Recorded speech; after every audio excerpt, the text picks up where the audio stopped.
All right. Good morning. Good morning. Good morning. Good morning. Oh, what a great morning it is.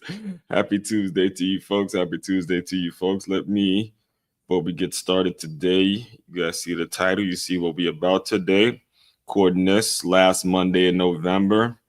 A lot of football heavy content over here in the Move Swiftly world. So let me just make sure we're good with the sound on all platforms. Cannot wait to get into today's discussion. Trust me, this is my I live for this time of year.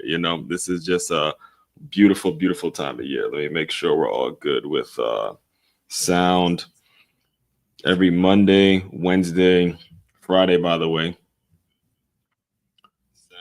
YouTube, what's up? YouTube, what's up? We here. All right, let me check my LinkedIn. And then we're going to go over to Facebook and check that. All right. All right, let me check over the LinkedIn. Good morning, LinkedIn. Good morning. What up, LinkedIn? What up? YouTube, what's up?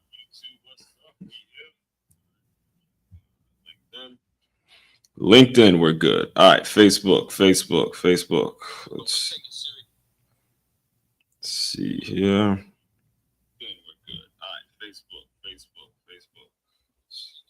All right, Facebook here. Let me share it out on my personal account too. Let's start streaming it. All right, here we go. We're all good. Let me make sure everything is copacetic.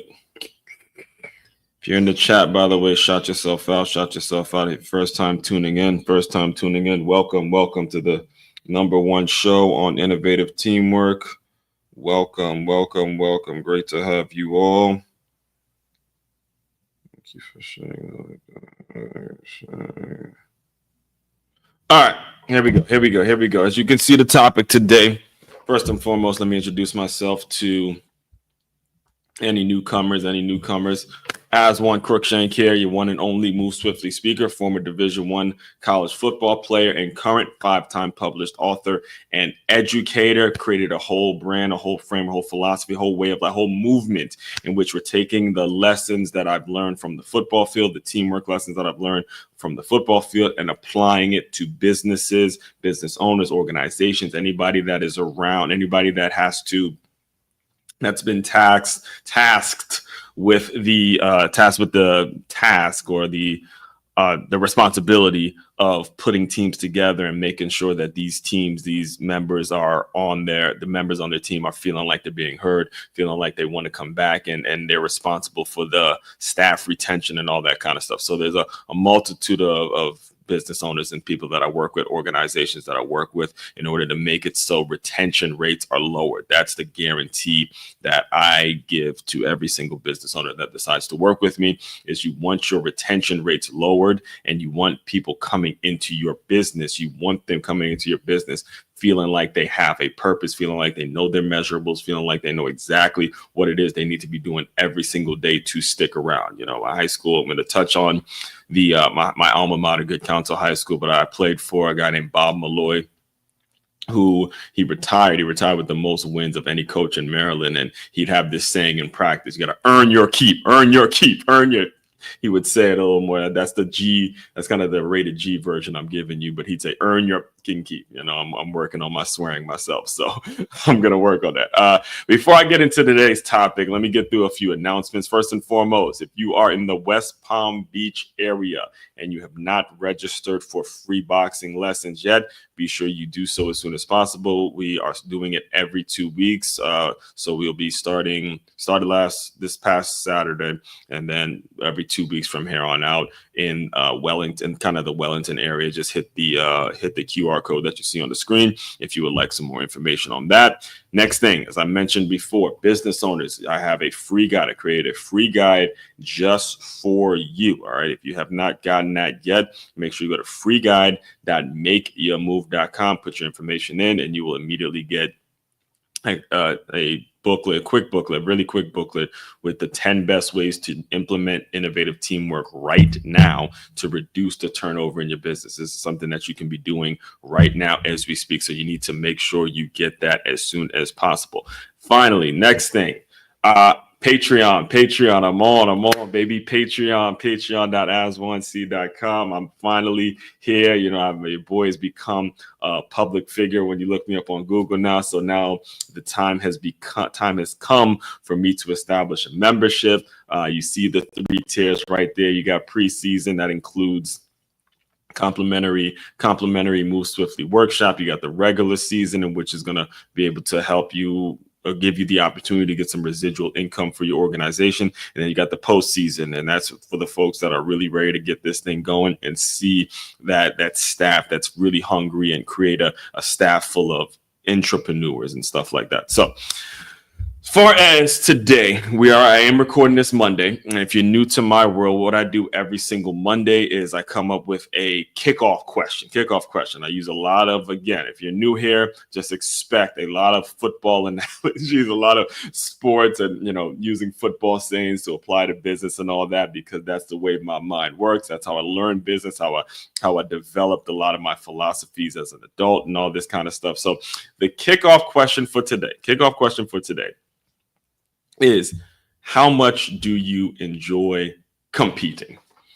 Let it sit for a second. Really let it sit. Really think about it for a second. All right. How much do you enjoy competing?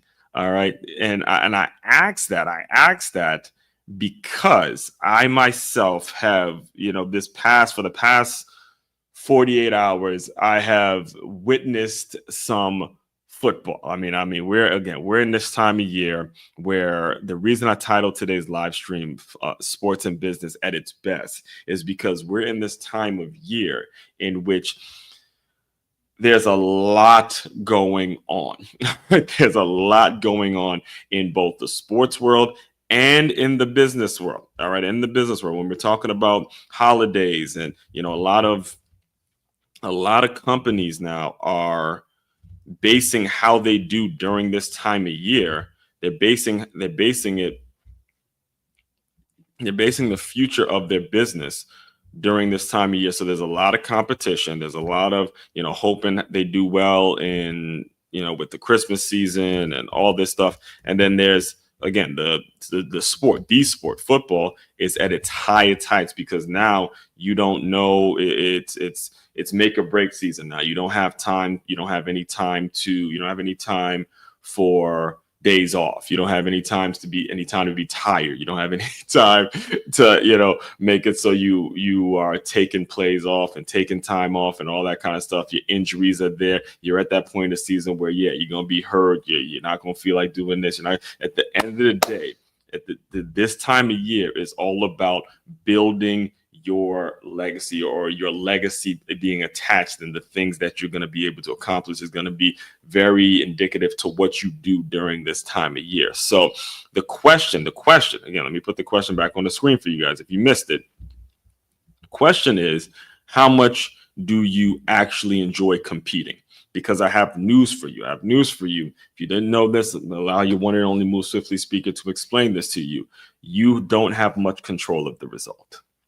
You have very little control, if any. All right. You have very little, if any, control of the result of the thing that it is that you want to do. You could put your heart in, whether we're talking sports or business, you can put your heart and soul, you can lay it all on the line, do everything you possibly can in sports and in business, and the result just isn't going to be what you want it to be. All right. For whatever the reason is, for however it happens, again, it just wasn't in the cards, which means the point of me explaining that to you, the point of me breaking that down to you, the point of me giving you that insight is so you understand that if you're not enjoying the competition, if you're not enjoying the process of competing and being able to compete over and over again and competing with the best. I'm not talking about competing with, you know, people that you know you're going to beat, folks that are less than you, or folks that are inferior to you, or whatever it is, or whatever your standard is. I'm talking about the folks that you know you're very much compatible with, competing with them every single day. If you don't love that process, the business ain't for you. the organization ain't for you. Whatever it is you're pursuing, whatever the goal is, whatever it is you're trying to do in life, it's not for you if you're not enjoying the process of competing. All right, I want to make sure I'm on the record saying that and that you understand this. And what actually got me to think about this topic as I transition into what today's topic is this past actually we'll even go as far back as Saturday. Go back as far back as Saturday, because again, myself, I'm a diehard Michigan Wolverines fan, and this is the week. This is the week in which all would be forgiven. We've had a rough year after a national championship year last year. We've had a rough year. Lost 5 games, but this has been the week in which the number 1 recruit Bryce Underwood has flipped LSU and brought some energy to the program, brought some excitement to the program, and all that stuff. So there was some positive morale going into last week, and then we went and handled. When I say handled, we handled Northwestern handedly. Like the score was like 50-6 or something like that. We beat Northwestern. This was the first time I'm seeing them all year put up points and all that. However, wait. However, even as a diehard Michigan fan, I wasn't even excited about that win. I really wasn't. That win to me wasn't even something that moved me. What actually moved me as a fan, as a diehard fan of the team, again, someone that has played, someone that has coached, someone that has scouted, someone that knows the game and can analyze the game and can watch the game and can break it down, right? Before the Michigan game started this past Saturday, their game started at 3:30. So the game that I watched before was the big one. The big one was Ohio State taking on Indiana. Indiana walked into Columbus, Ohio, undefeated. And, there was a lot of chatter about how Indiana deserved its back. They doing this, they doing that. And Ohio came out and they laid the hammer down. I ain't gonna lie to you. Ohio State came and they laid the hammer down to Indiana. And I remember I specifically went to this Duffy's bar. I live out here in West Palm Beach, so I went to this specific Duffy's bar where I know there's a diehard Ohio State fan there. So I went there specifically, put my Michigan hat on, and I wanted to watch because I was going to watch the game because I know I don't watch the Michigan Ohio State game. I don't watch that. I'm like a fan like he is. I don't watch that game publicly. I don't watch that game publicly. I need somewhere quiet to be in my zone. I don't like watching that game publicly, to be 100% honest with you. But I went to the specific bar in which I knew there was a diehard Ohio State fan there. And, I'm there. We're just in game mode. We're in game mode. We know we're going to see each other next week. And again, we won't be next to each other while we're watching the game and all that, because again, it's going to get rowdy. But the point of it is, even though it's been years since I actually played football, the competition is what drives me. The competition, the knowing you're competing with a worthy opponent, the knowing that the standards are high, and the love of the competition. Whether we get our ass kicked this week or we happen to pull off the miracle, the upset, and we beat Ohio State, it's just the process of it, guys. The process of going out, competing, riding with your team no matter what, right? So that was Saturday. Then Sunday comes along, and I have the team I grew up a diehard fan of, the Washington Commanders, now known as well, before I get to the Commanders, let me just tell you, the high school, and for those of you who tuned into the show this past Friday, where I was talking about the Good Counsel versus the Mather rivalry. And, I'm a graduate of Good Counsel High School. I played there, so I've been a part of that rivalry. And they kicked off a 20-year. They kicked off again this year. They played the championship game just yesterday before the Commanders game. But I'll get to the Commanders game in a second. But before I get to the Commanders game, let me just address the Good Counsel DeMatha game, because I watched every play. I bought the live stream tickets on Amendment Sports. Shout out to Amendment Sports and all that. So I watched it, and I couldn't be more proud of my guys, man. I could not be more proud of the Good Counsel Falcons, the board, the guys, the coaches, the staff, the program, the alumni, everyone involved with the Good Counsel Falcons football program. I could not be more proud to be a part of something so special. Let me tell you why. Because I'm going to say maybe 3 or 4 weeks ago now, I watched Good Counsel play DeMatha again via live stream. It was a PG Learning Sports Complex. It's right next to FedEx Field, by the way, in Maryland, in Landover. But I watched them play them, and they got stomped. They got absolutely stomped. It was just like my senior year when we played them in the regular season, and it just was clear. You know, the Matha had just had the dogs. They just had more depth, right? So you go into that game kind of knowing that you're outmatched and stuff like that, but you get the opportunity to see how much you compete when you're in that championship setting. So they're at Navy, and the good council had their opportunities to win. It was not a blowout. It was all, in my opinion, as someone that watches the game and again analyze the game, and I'm going to give you my honest take on it. It really was good counsel losing the game. All right. We had the ball twice in the red zone, and we came away with 0 points, and we ended up losing the game by 9 points, if I'm not mistaken. 9 points. You put those 2 touchdowns in, that's 14 points right there. We win.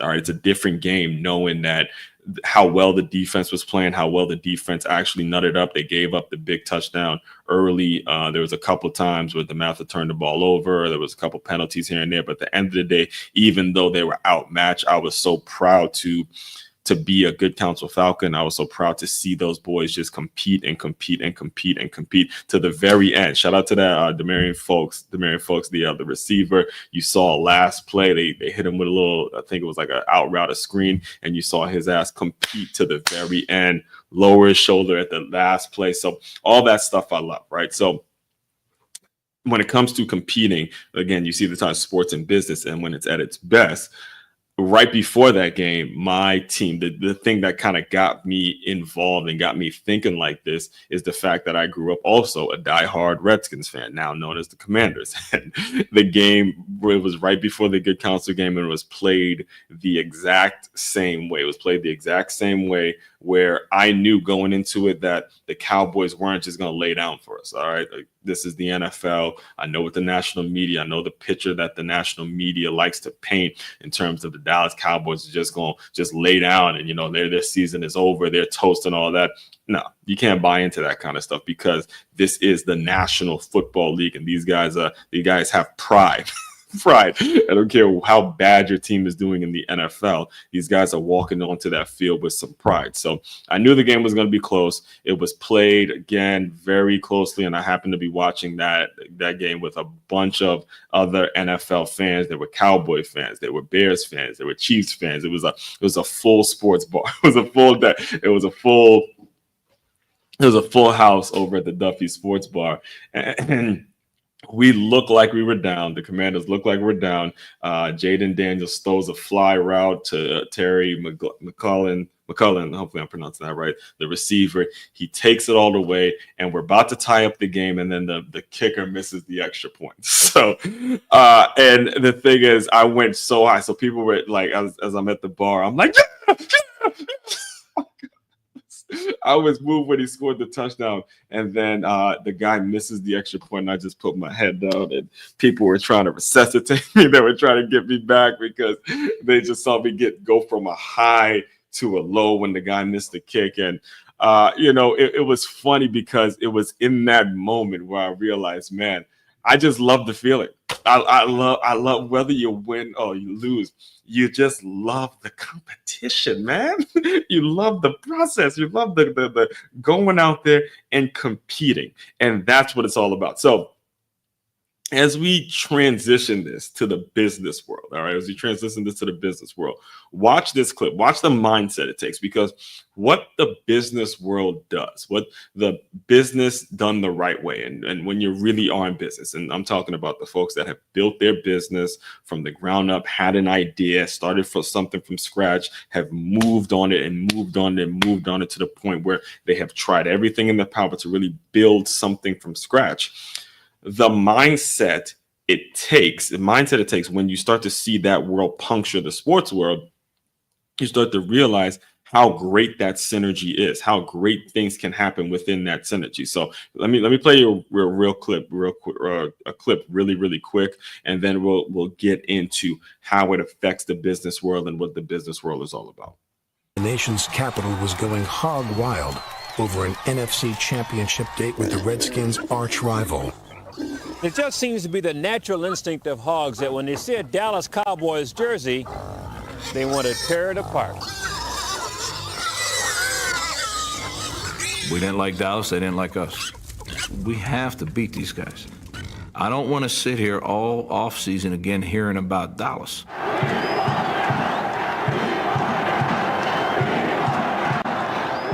I'm certain that throughout time, people have had this exact same feeling when they had to go into great conquests.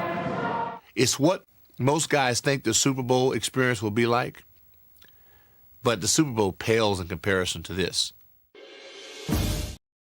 Oh yes, oh yes. So I was born 1989, and it was around. I was born kind of mixed up in that rivalry. I was mixed up in it. You know, again, parents put me in football at an early age, at 7 years old. But that was the kind of energy that I was around as I was, starting to become here, starting to walk, starting to really just understand where the world is. That rivalry was my world. That rivalry was my world.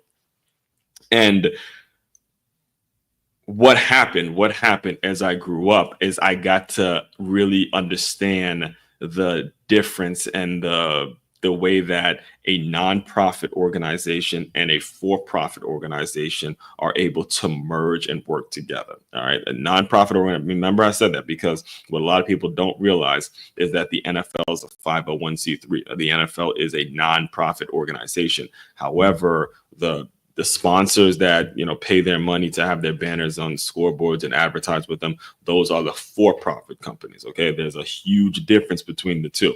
All right, the for-profit companies have been able to work with the nonprofit organizations and that have huge audiences, and they've been able to create something in which there's profit being made and revenue generating. All right. In fact, let me just read you a quick excerpt from this book, by the way, which is available on makeyourmove.com. That's MakeYamove.com. Go to NIL bundle. I'm going to read you a quick excerpt from it because I grew up in Silver Spring, Maryland, and this was around the time that Under Armour was just getting started. All right. And I have a few clips to play for you here, but what's important for you to understand is that when you get a for-profit organization, a for-profit business owner that really believes in what they do, all right, number one, really believes in what they do, really sees it, really wants to go after it, really has the mindset of a Commanders versus Cowboys rivalry.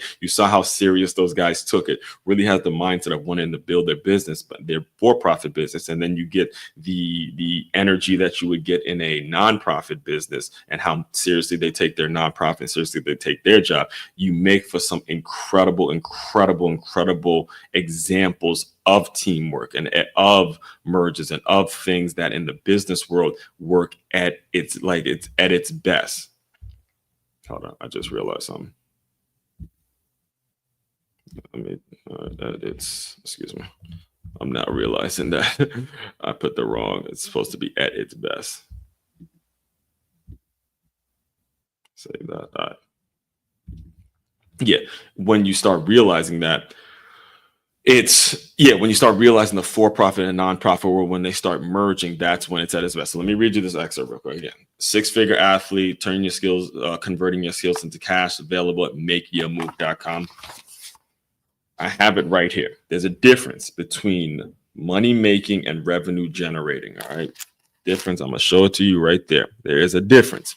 Money making, revenue generating. For-profit companies are money making. Nonprofit organizations are revenue generating. Understand the difference. Let me read it to you.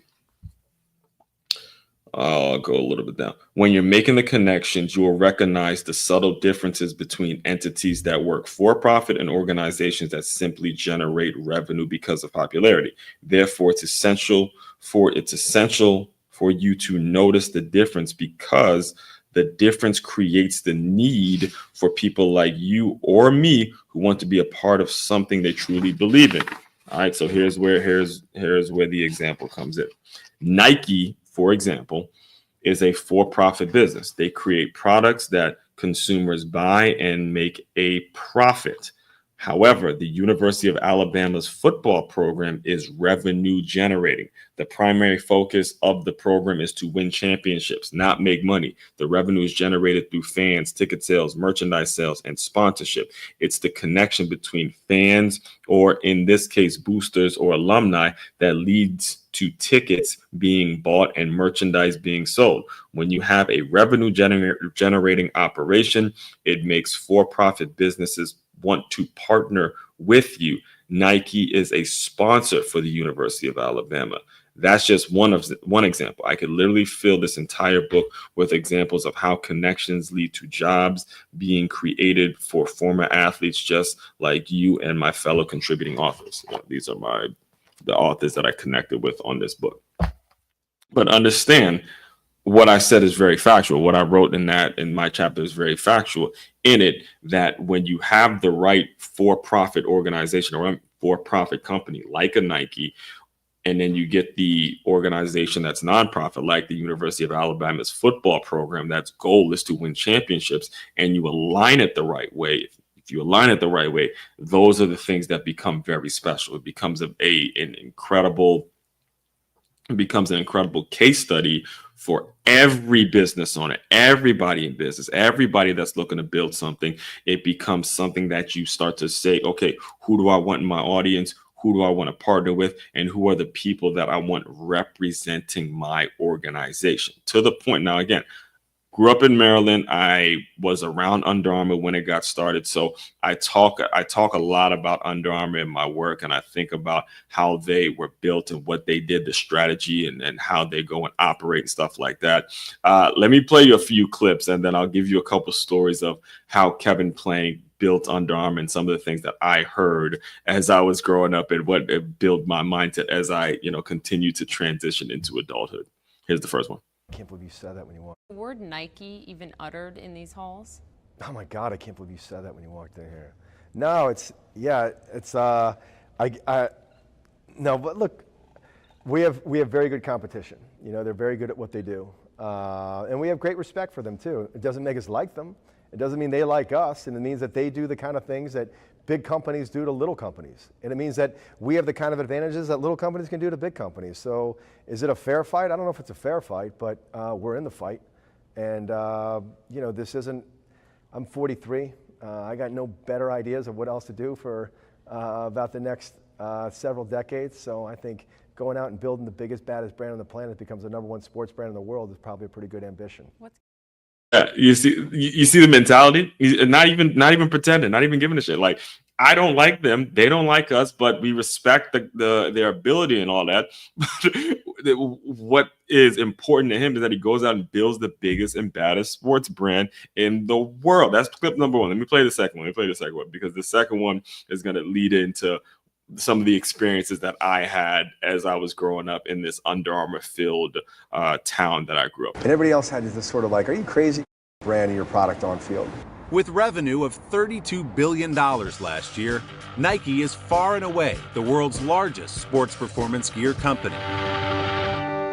How much do you think about Nike? We're aware of them. We have great respect for them, what they do. They don't fight fair. Why don't they fight fair? Big companies do what big companies do. Like, they've got more money. When we run a commercial, we get one shot. The commercial's got to be great. It's got to hit. Okay, you got to tell me, true or false. In the early days of Under Armour, you used to send the head of Nike, Phil Knight, a Christmas card every year and say, "You will know our name." Yeah, it's true. The people I was trying to recruit and try to get, to come join the company, I was pitting this as it is us versus them. And everybody else had this sort of like, are you crazy? You're not even on the radar. To me, we were always on the radar. To me, we were always in that game. To me, we were always in that fight. You guys, for your company, for the better part of a decade, were growing, rocket ship to the moon, double-digit growth every year, and then Oh man, you see my point? Like, he did, like, and to double down on that. So I'll tell you a quick story, and then I'll get into some of the takeaways. So I was maybe 25 years old. I remember working in Owings Mills, Maryland. So Under Armour, their headquarters is in Baltimore, Maryland. And they actually bought the Baltimore Ravens practice facility. If you go look it up, you're going to see it's the Under Armour practice facility that's owned by Under Armour. It's where the Baltimore Ravens practice, right? So at the time, I wanted to work I was trying to kind of rub shoulders with some execs. I was looking to be a scout with the team. So I was trying to do things that were going to put me in the area. So I worked at this gym named Krav Maga, the Krav Maga. It's self-defense, boxing, fitness, and all that, because it was right there next. It was in Owings Mills, Maryland, right next to the Baltimore Ravens practice facility. And one of the things that I was doing to make myself better was I was learning how to teach football players how to box, which is actually where this book, the seed for this book started, right? I was teaching athletes teaching people in general how to box, but eventually I wanted to transition it into teaching football players how to box and develop that hand quickness and all that. Anyway, I got the job as a Krav Maga instructor in Owings Mills, and it just so happened that Kevin Plank, the guy that you guys just saw, the founder of Under Armour, lives in Owings Mills, Maryland. He lived right there, like literally right up the street. And a lot of the people that had initially worked for Under Armour, they were coming to this gym and they were telling me story after story after story after story. And he was saying that, hey, there was a time where Kevin Plank actually pitched the idea to Nike. He pitched the idea to Nike of the tight compression t-shirts and all that kind of stuff. And Nike told him it would never work. Okay, so he had planned on trying to, sell the concept or sell the idea to Nike. And Nike was like, look, we don't want it. Now they're competitors. So he's 1000% accurate when he says, hey, they're still the little guys. Adidas and Nike are the big billion-dollar organizations. Not that, Under Armour isn't in the billions, but they're still, compared to the way it started, compared to where Adidas and Nike is, Under Armour isn't. They're still the small companies. So they have to hit on every single advertisement. They have to be clicking on all cylinders. The same way that you may see a game, again, you're going to see this week, and I'm going to get into the Ohio State and Michigan game in a couple minutes here, but you're going to see a team that on paper is just outmatched. Again, Michigan fan, I've said it 100 times on this show. We're completely outmatched. We're completely outmatched when it comes to the talent that Ohio State has this year. However, that does not guarantee them a win. That does not guarantee them a victory. That does not make it so automatically they're just going to show up and win. It's not going to happen. At the end of the day, there's a lot of pride, a lot of tradition, a lot of hungry people. That is going to be what determines the win on that day. And the way you got to go about this, what you got to understand about this is every single day stands on its own. Every single day is an opportunity. Every single day you have an opportunity to figure out what you can do to get better that day. And this is why, again, sports and business is so incredibly intriguing. It's so incredibly important for you to really get a grasp on it and get a grasp on what it's all about. It is not about the result. It is not about making the actual sale. It's not about actually winning the game or losing the game, or all the personal accolades that the media likes to pay so much attention to, and only, pay attention to a person's record and their stats and the kind of crazy nonsense that goes on in the national media and what actually gets paid attention to and what people actually talk about is ridiculous, because they're only going off a certain number. They're only going off stats, but they are missing what the process is. They're missing the way it ties so many businesses together. They're missing how it builds community, how it builds friendships, how it creates a very enjoyable, we'll say a very enjoyable environment. Whether your team wins or loses, you meet new friends, you are able to engage with people and all that kind of stuff. I mean, one of the things that I remember happening when I moved out to South Florida to work for the Miami Dolphins, and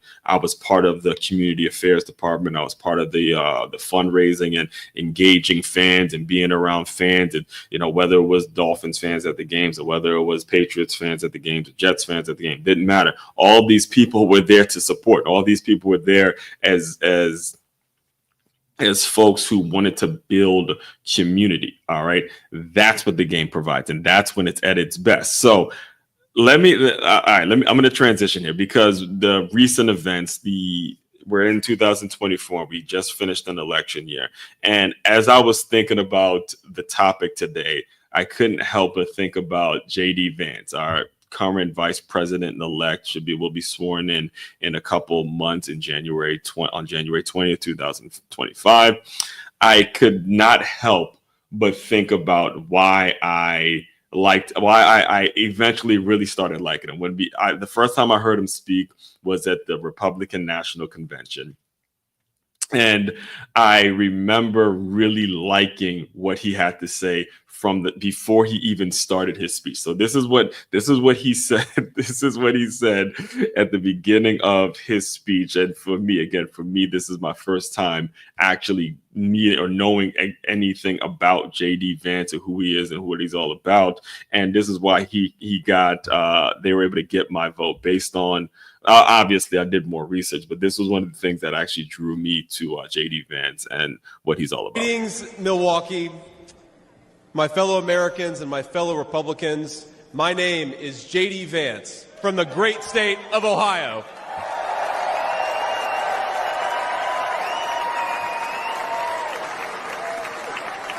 Tonight,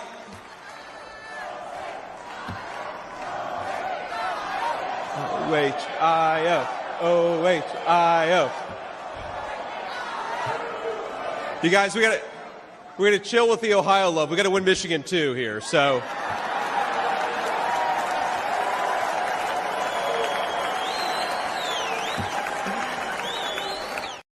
you see my point. Like, you see what I liked about him initially, because myself as a Michigan fan and again, big sports guy, I thought the same thing. I thought the exact same thing. And he goes, oh, well, we got to win Michigan too. So when you look at the fabric of college football, and I'm transitioning here now to this week's major game, Ohio State versus Michigan. When you think about it, the winners and losers, the actual result really it's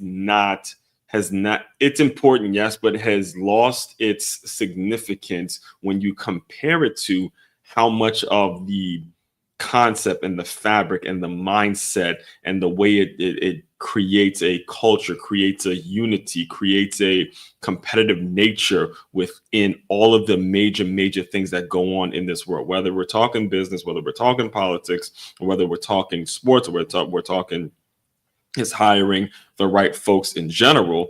When you think about this rivalry, and when you think about, again, like you guys see here, when sports and business is at its best, it's how seriously do you take your job. All right. And because this is what's at stake. This is exactly what's at stake right now going into this week. Ohio State versus Michigan. Ryan Day's job is at stake. Period, point blank. And Coach Harbaugh, Jim Harbaugh, just 3 years ago, so was his job.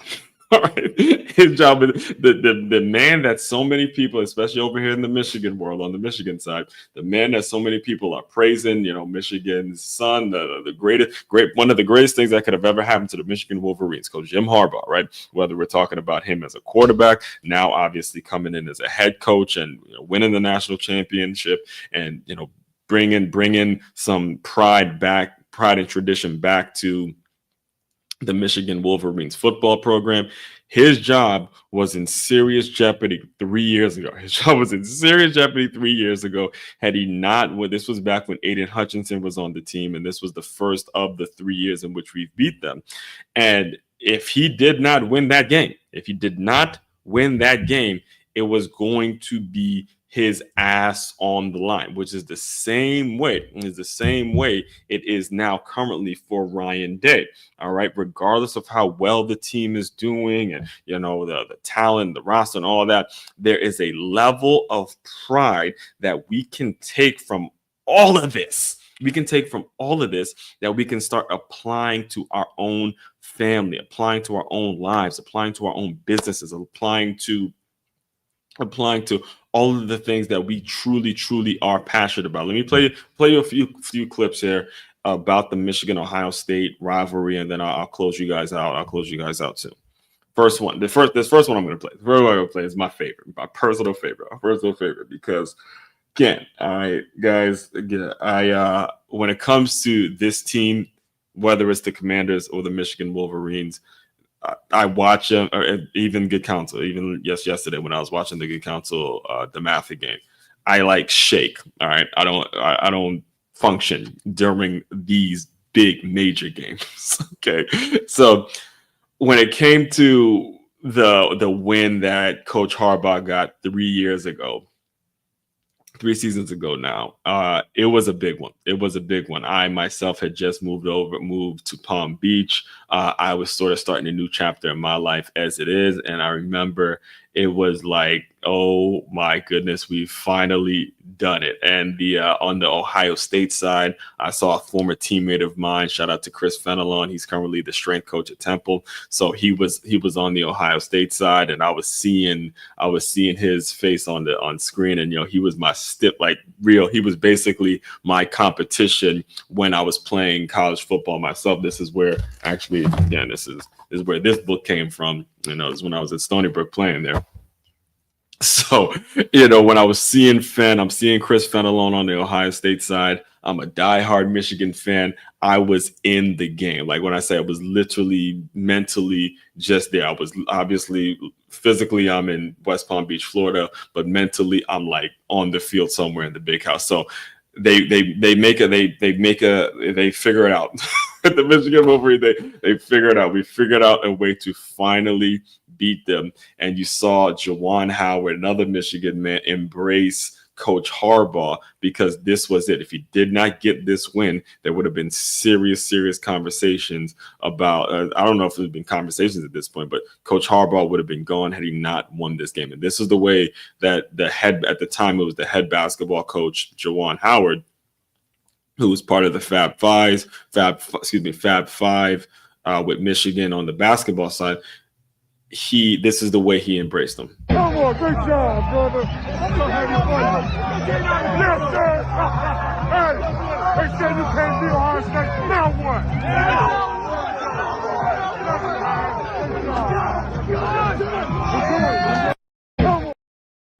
Man, that was my favorite part. That was my favorite part of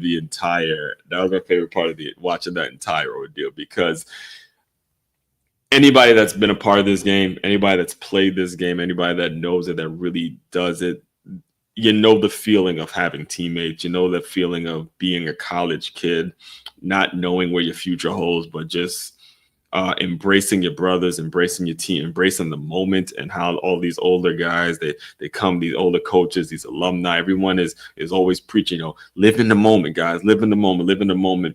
And when you see stuff like that and you think back to everything I just shared with you, seeing that a former teammate of mine was on the Ohio State side, and the conversations I would have with him, and you see these two embrace, it's a special thing. It's a special thing, and it sends that ripple effect for everybody that really believes in what they do. This is why today's title is Sports and Business at its best. At its best, when you're truly colliding and working with someone and giving it your all. I'm talking about giving it absolutely everything, detaching yourself for whatever the result may be, and attaching yourself to the process of it, to the process of it, to the process of it, to the process of it. So last clip I'm going to play you guys today, and then I'll give you some closing thoughts on everything that you can kind of take away as you head into this holiday season, as you head into this season in which, again, the competition is going to be at the highest of heights.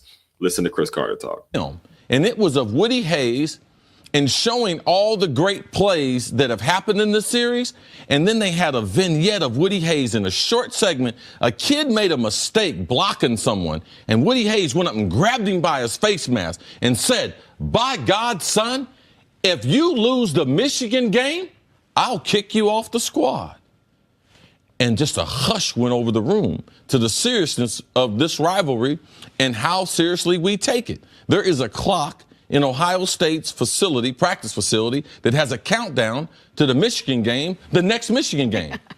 24 hours a day, 365 days a year. So other people might not take the rivalry seriously, but we take it serious every day. We know the team that we want to beat. We could lose them all, But if we could beat Michigan, and they feel the exact same way. So those are some of the things from an Ohio perspective that make the rivalry so special. All right, listen, I'm going to play it one more time. I'm going to play it one more time. But I want you to watch the facial expression of the two people who are listening to Chris Carter talk about the rivalry. All right, I want you to just watch their facial expression, just the look on their face as he is explaining how serious this shit is. I'm going to play it one more time. Go. And it was of Woody Hayes and showing all the great plays that have happened in the series. And then they had a vignette of Woody Hayes in a short segment. A kid made a mistake blocking someone, and Woody Hayes went up and grabbed him by his face mask and said, "By God, son, if you lose the Michigan game, I'll kick you off the squad." And just a hush went over the room to the seriousness of this rivalry and how seriously we take it. There is a clock in Ohio State's practice facility, that has a countdown to the Michigan game, the next Michigan game. 24 hours a day, 365 days a year. So other people might not take the rivalry seriously, but we take it serious every day. We know the team that we want to beat. We could lose them all, but if we could beat Michigan, and they feel the exact same way. So those are some of the things from an Ohio perspective that make the rivalry so special. So what I had to actually do is I had to cut off some of the clips. So before he started talking about that, actually, Chris Carter had explained how the rivalry has become more significant because the state of both programs are still at an elite level. All right. When the college football playoffs first started, Ohio State won the national championship just last year. As we transition from, a 14 playoff to now a 12-team playoff, Michigan wins. Michigan wins the national championship. So, as the programs have elevated and there's still the standard is national championship, the significance continues. All right. So as I close you out, it's time to look for the future. It's time to look towards the future, because what has happened and what makes it more significant, what makes the rivalry more significant, and what's also important for you to take away as a business owner is the fact that now both of these two programs have some really, really strong recruiting classes coming in for 2025. I think there was a graphic I saw when Bryce Underwood flipped and decided to commit to Michigan. There was a graphic I saw that you got the number 1 ranked quarterback going to Michigan, which is Bryce Underwood from Michigan. And then you have the number 2 guy. His name, I'm blanking on his name right now, but the number 2 guy I know is from Ohio, and he's going to Ohio State. And there was a graphic of, you get the number 1 ranked guy and the number 2 ranked guy. One's Ohio State, one's Michigan. So you can expect, first of all, before we get to expectations, you can understand that the people who are working in the inner workings of these organizations, whether it's Ohio State, whether it's Michigan, they're out there busting their ass and they're doing their job. They're making sure that they're getting the best out of the best when it comes to recruiting, which again, is you as a business owner got to be thinking, okay, if I want to be competing on that level, I got to be bringing the best people in. I got to be working with the best people. I got to be making sure that I have an airtight system for when my staff and when people come into my world and my business and I bring people on, they are going to be the absolute best for the position. And you can't get there if you have a very flimsy hiring process, if you don't have any morals, any principles, and you have no belief into what it is you're trying to serve and how it is you're trying to serve people. That's number 1. So they have that. And also the second part of it, the macro part of this, and I'll close you out with just this concept,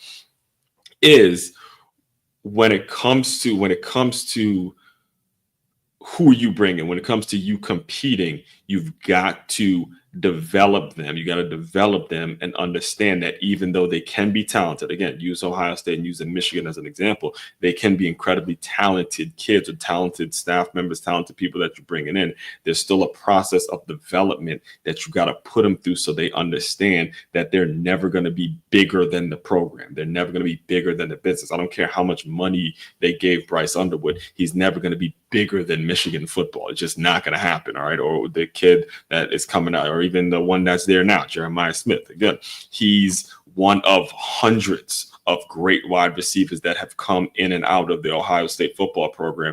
And when it comes to the players, the actual talent, the talent that's going to take your business to the next level, they don't necessarily want to feel isolated. They want to be around the great ones. Again, the great ones. I'm not talking about the weak ones, the ones that are just trying to be the only stud. I'm talking about the ones that want to be great. They want to be around the best competition, and they want to go out and compete for the best. All right. So find that, plain and simple. I'll cut myself off there because if I start talking more, I'll keep going on for hours and hours. Here is the bottom line, the takeaway from everything that I've talked about for this entire show today, the entire 50 minutes, is get yourself around a great deal of competitive. Get yourself around folks that you have are worthy opponents and compete your ass off. Actually, here's what I'll do. I'll close you out with the story, because this story is something every time I think about how much I've fallen in love with competition. I think about this coach I had.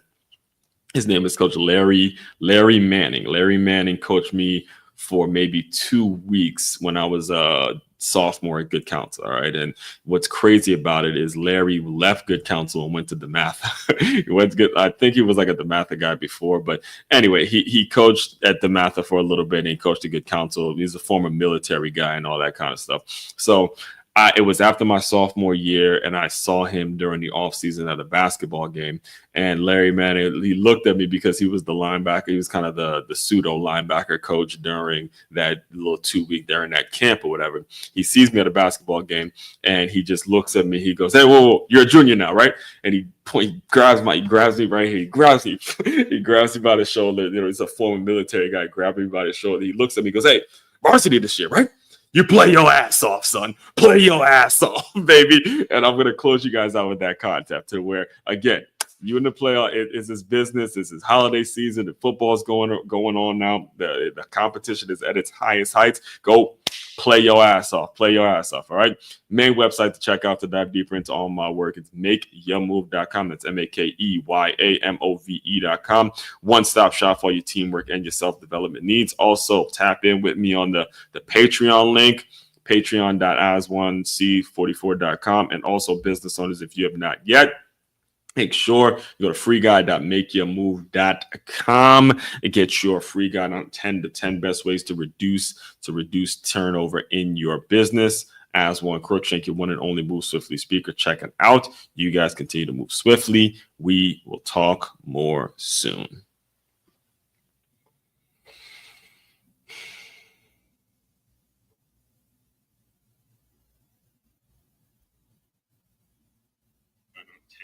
Best ways to reduce turnover.